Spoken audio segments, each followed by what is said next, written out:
ሰላም ጤና ይስጥልኝ። በመላው ዓለም የምትገኙ ውድ ህዝበ ክርስቲያኖች እንደምንሰነበታችሁ። ዛሬ ይዤላችሁ የመጣሁት ጥር 18 ቀን ስለምታሰቡት ስለ ቅዱስ ጊዮርጊስ ታሪክ ነው። ጊዮርጊስ ማለት ኮከበ ጽባህ፣ ፀሐይ፣ ሐረገ ወይን፣ መስተገበረ ሃይማኖት ማለት ነው። ጥር 2 269 ዓመተ ምህረት በታናሽ እስያ በቀጰዶቅያ ተወለደ። አባቱ ዘሮንቶስ በቅብጥ ቋንቋ አንስታንሲዮስ ይባላል። እናቱ አትናሲያ በቅብጥ ቋንቋ ወይም በጽርዓ ቋንቋ ቴዎብስታ ትባላለች። ሀገሯ ፍልስጤም ነው። የአባቱ ሀገር ቀጰዶቅያ ሲሆን የቀጰዶቅያ መስፍን ነው። ማርታና እስያ የተባሉ ሁለት እህቶች አሉት። 10 ዓመት ሲሞላው አባቱ ዞሮንቶስ ሞተ። ሌላ ደግ መስፍን ተሾመና በቤቱ እያስተማረ አሳደገው። ጦር ወራ ፈረስ ገልቢያ ለምዶ ወደ ጦር ሜዳ ገባ። ጠላቶቹንም እኔ የክርስቶስ ወታደር ነኝ፣ በክርስቶስ ስም መጣባችኋለሁ ቢላቸው ፈርተው ይበተኑና ይሸሹ ጀመር። 20 ዓመት ሲሞላው የመስፍኑ የ15 ዓመት ቆንጆ ልጅ ነበረችውና እሷን አጋብቶ ሀብቱን አውርሶ ሊያኖረው ድግስ ሲደግስ መስፍኑ ሞተ። ውስጡ የጌታ ፍቃድ አለበት። ከዚያም በኢያሪኮ ዳርቻ ቢሮት ወደምትባል ሀገር ሄደ። የቢሮትም ሰዎች እንደ ንስር 2 ክንፍ፣ እንደ ፍየል ጽሕም፣ እንደ አንበሳ ጠንካራ ክንድና እግር ያለው፣ አንገቱ እንደ ሰገኖ የሰገገ፣ ጥርሱ እንደ አዞ የረዘመ አስፈሪ ድራጎን የሚባል አውሬ ያመልኩ ነበር። የሚመገበውም በምድር ያሉ አራዊትን በሰማይ ያሉ አእዋፋትን በትንፋሹ እየገደለ ነበር። ሕዝቡም ሴት ልጆቻቸውን እየገበሩለት ይኖራሉ። ሰጥተው ቢጨርሱ ልጆቻችንን ሰጥተን ጨርሰናል፣ ሚስቶቻችንን እንዳንሰጥ ያለነሱ መኖር አንችልም፣ ስለዚህ ሀገር ጥለን እንሄዳለን አሉት። መስፍኑም እኔም ልጄን እሰጣለሁ አትሄዱ አላቸው። የሚሰጡበት ሰዓት ቢደርስ ከግንድ አሰሩለት። ያን ጊዜ ነበር ቅዱስ ጊዮርጊስ ወደ ቢሮት የገባው። አልፎ ሲሄድ ከግንድ ታስራ ስታለቅስ ሰምቶ ለምን ታለቅሻለሽ አላት። ለድራጎን ተሰጥቼ አለችው። የታለ አላት። አሁን ምግብ ፍለጋ ሄዷል፣ አሁን ይመጣል፣ ከዚህ ፈጥነ ሂድ አለችው። የኃይል ባለቤት ጌታዬ ኢየሱስ ክርስቶስ ያድነኛል ሲላት ድራጎን ምድርን እያናወጸ ሊበላው ወደርሱ ቀረበ።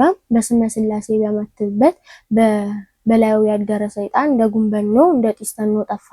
ድራጎን ኃይሉ ደከመ። እሷ በታሰረችበት ገመድ አስሮ እያስጎተታት ወደ ከተማ ይዘውት ገቡ። ያዩት ሁሉ ሊያስፈጀን ነው ብለው ተሸበሩ። እንዴት ራሱን ማዳን የማይችለውን አምላክ ትልታላችሁ ብሎ ከከተማ አውጥቶ በጦር ገሎታል። ሕዝቡንም ወደ ቀናች ሃይማኖት መልሷቸዋል ማለት ነው። ከዚያም የአባቱን ሹመት ሊቀበል ወደ ዱድያኖስ ሄደ። ብላቴኖችንና እጅ መንሻና ብላቴኖችን አስከትሎ ሄዶ 70 ነገስት ዱድያኖስ፣ አትናሲያ ንጉሰ ግብጽ፣ ፈርሚጥስ፣ ማርቲያኖስ፣ አልዲያኖስ፣ አህርግሊያኖስ የመሳሰሉትን ሰብስቦ አምልኮ ጣዖትን አቁሞ አገኛቸው። እጅግ አዘንና ለገጸ በረከት ከያዘው ለነዳያን መጽውቶ ብላቴኖቹን አሰናብቶ ከንጉሱ ፊት ቆሞ በኢየሱስ ክርስቶስ ስም መሰከረ። ንጉሱ በብዙ አታለለው። ቅዱስ ጊዮርጊስ ግን አልሰማውም ነበር። ለመሆኑ 3 ዓመት ሙሉ ሳሰግድ ደፍሮ እኔ ክርስቲያን ነኝ አለኝ። የለም አንተ ማነህ? ሀገርስ ወዴት ነው አለው። የሚያውቁት የዞሮንቶስ ልጅ ነው አሉት። አንተስ የኛ ነህ? በ10 አህጉር እሾምሃለሁ፣ ለአጵሎን ስገድ አለው። ከጌታዬ ከኢየሱስ ክርስቶስ በቀር ሌላ አምላክ የለኝም አለው። በዚህም ተቆጥቶ በባለችንካር ጫማ ጫምቶ ሄዳለው። መሄድ ተሳነውና አጎንብሶ ሄደ። መከራው ሲጠናበት ወደ ሰማይ አመልክቶ ቅዱስ ሚካኤል መጥቶ በጠና አቆመውና ህፈርኦ እልው አንተ አላዊ እፈር አለው። እንደገና በሰባት ችንካር አስቸንክሮ በእሳት አቃጥሎ በመዶሻ አስቀጥቅጦ እንዲንከባለል አደረገ። አሁንም የማይሞት ሆነ። እንደገና በመጋዝ ተቆራርጦ ጨው ተጨመረበት። ስጋው ተቆራረጠ። ከዝግ ቤት ጥለውት ሄዱ። ጌታም ዳሶ መጥቶ 3 ጊዜ ትነሳለህ፣ በ4ኛው ትሞታለህ ብሎ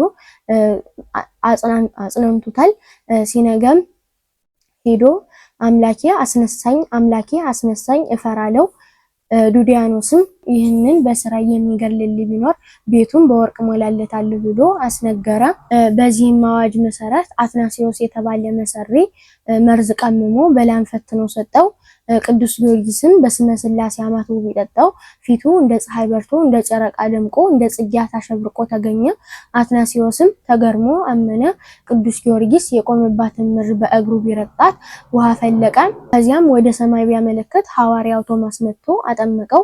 በማመኑ ጥር 23 ቀን በሰይፍ ተሰይፎ አረፈ። ከዚህም በኋላ ሰባው ነገሥት ተሰብስበው አይሁድ ሰቅለው የገደሉት የናዝሬቱ ኢየሱስ ክርስቶስ አምላክ ነው ትላለህን? እስኪ ምልክት አሳየን አሉት። የተቀመጡበትን ወንበር አለምልሞ የለመለመውን እጽዋት አድርቆ 430 ዓመት የሆናቸውን ሙታን አስነስቶ አሳያቸው። አፈሩና ምንም ከሌላት መበለት ቤት ከምሰሶ አሰሩት። የመበለቷ ልጅም አይነ እውር እግረ ሽባ ጆሮ የማይሰማ ነበርና ልጇን ፈውሶላታል። ቤቷን በበረከት ሞልቶላታል። እንዲሁም የታሰረበት ምሰሶ 15 ክንድ ወደ ላይ ጨምሮ መዓዛው የሚመስጥ ሆኗል። ያን ጊዜ ንጉሱ ተቆጥቶ በመንኮራኩር አስፈጭቶ ደብረ ይድራስ በሚባል ተራራ ጥር 18 ቀን አስበተነው። በቅጠሉ ሁሉ ጊዮርጊስ ቅዱሱ እያለ ተጻፈ። ጌታም እልፍ አእላፍ መላእክትን አስከትሎ መጥቶ ነፋሳትን አምጡት ቢላቸው ሰበሰቡትና ሕያው አድርጎ አስነሳው። ያን ጊዜ ዱዲያኖስ በሕይወት በመነሳቱ ተገርሞ በመንግስቱ ሁለተኛ ሊያደርገው ብዙ ቃል ኪዳን ገባለት። ቅዱስ ጊዮርጊስም በፌዝ ተሳልቆ ነገ ለአጵሎን ሰዋለው ህዝቡን ሰብስበ ጠብቀኝ አለው። ያን ጊዜ ወደ ቤተ መንግስት ዱዲያኖስም ወደ ቤተ መንግስት አስገብቶ አደረ። ቅዱስ ጊዮርጊስም መዝሙረ ዳዊት እየዘመረ የዱዲያኖስ ሚስት እለእስክንድርያ በጣዕመ ቃሉ ተመስጣ የሚያነበውን እንዲተረጉምላት ጠየቀችው። ቅዱስ ጊዮርጊስም ከስነ ፍጥረት እስከ ስጋዊ ያለውን አስገነዘባት። ስለዚህም አመነች። በነጋታው አዋጅ ነጋሪቱ ጊዮርጊስ ለአጵሎን ሊሰዋ ነው እያለ ሲናገር ያቺ ቤቷን ያለመለመላት መበለት ልጇን ተሸክማ የሚክድ መስሏት እያለቀሰች መጣች። ቅዱስ ጊዮርጊስም ባያት ጊዜ ፈገግ አለ። ልጇንም አስቀምጪው አላትና አስቀመጠችው። ህዝቡ ተሰብስቦ ቦታ ሲጠብ የመበለቷን ልጅ ጠርቶ አጵሎንን በኢየሱስ ክርስቶስ ስም እንዲመጣ እዘዘው አለው። ጆሮውን ከፍቶ ጎበጣውን አቅንቶ ላከው። ሲያናገረው በቤት ጣዖቱ ያደረ ርኩስ መንፈስ አወጣውና በዕለተ ሰሉስ የተፈጠርኩ እንጨት እንጂ አምላክ አይደለሁም ብሎ በህዝቡ ፊት ተናገረ። ምድርን አዘዛትና ተከፍታ ዋጠችው። ካህናት ጣዖታትንም ዋጠቻቸው። ያን ጊዜ ዱዲያኖስ ተበሳጭቶ ወደ ሚስቱ ሲሄድ ተው የክርስቲያኖች አምላክ ኃያል ነው አላልኩምን አለችው። ጊዮርጊስ እንዳሳመናት አውቆ በሰይፍ አሰይፏት በሰማዕትነት አረፈች። አህዛብን የምትገዛ የዱዲያኖስ ሚስት አንገቷን ለሰይፍ ለመስጠት ቀደመች። ትምህርቱን ሰምተው ያመኑ ሁሉ በሰይፍ ተቀሉ። ቅዱስ ጊዮርጊስም እሳት ከሰማይ አውርዶ ሰባውን ነገሥት አስበላቸው። በስሜ ለሚያምን ገድሌን ለሚጽፍ ቤተክርስቲያኔን ለሚሰራ ተስፋ ስጋ ተስፋ ነፍስ ጥልኝ ብሎ ጸለየም። ጌታም እልፍ አእላፍ መላእክትን አስከትሎ መጥቶ ወዳጄ ሰላም ላንተ ይሁን አለው። በስምህ የተማጸነኝን በተስፋ የለመነኝን ከመከራ አድነዋለሁ ብሎ ብዙ ቃል ኪዳን ሰጠው። በአጠቃላይ በቃል ኪዳኑ ለሚታመኑ እስከ 15 ትውልድ እምርልሃለሁ ብሎ አረገ። ከዚያም በሰይፍ በ296 ዓመተ ምህረት ሚያዝያ 23 ቀን አንገቱን ቆረጡት። 7 አክሊላትም ወረዱለት። ከአንገቱ ውሃና ወተት ፈሷል። በተወለደ በ27 ዓመቱ በልዩ ልዩ ጸዋትወ መከራ ሲሰቃይ ቆይቶ በሰማዕትነት አረፈ።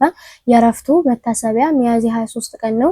18 ቀን የቅዱስ ጊዮርጊስን በዓል የምናከብርበት ምክንያት ንጉስ ዱዲያኖስ ተቆጥቶ የቅዱስ ጊዮርጊስን ስጋ በመንኮራኩር አስፈጭቶ ደብረ ይድራስ በሚባል ተራራ ጥር 18 ቀን ማስበተኑን በማሰብ ነው። እንዲሁም የቅዱስ ጊዮርጊስ የዕረፍቱ መታሰቢያ ሚያዝያ 23 ቀን ነው። የቅዱስ ጊዮርጊስ ረድኤቱ በረከቱ ከሁላችን ጋር ይሁን። ወስብሐት ለእግዚአብሔር ወለወላዲቱ ድንግል ወለመስቀሉ ክቡር።